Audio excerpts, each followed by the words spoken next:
An Sicín Beag Buí, scríofa ag John Lawrence, Léite ag múntóir Eileen. An Sicín Beag Buí, an Sicín Beag Brá, thuaidh sé ag sprí leis na mucha lá, agus cad a thualadh siad é a rá. An Sicín Beag Buí, an Sicín Beag Brá, thuaidh sé ag snámh leis na lachan lá, agus cad a thualadh siad é a rá. Bhac, bhac, bhac, bhac, bhac. An Sicín Beag Buí, an Sicín Beag Brá, thuaidh sé ag caint leis na ba lá, agus cad a thualadh siad é a rá. Moo, moo.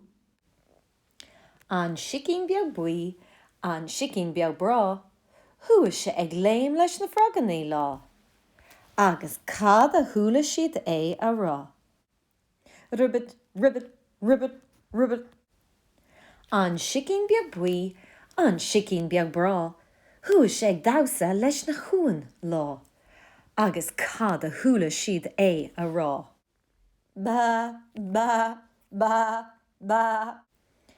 An Sicín Beag Buí, an Sicín Beag Brá, a bhaile leis deireadh go dtí a bhamaí lách, agus cad a thualadh si é a rá.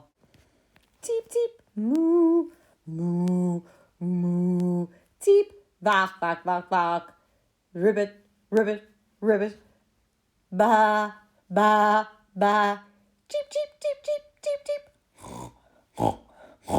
cheep, cheep, cheep, cheep, cheep, cheep, cheep, cheep, geek.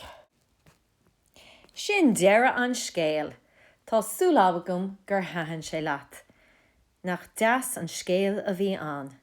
Slán go bhfuil ba mé caint libh.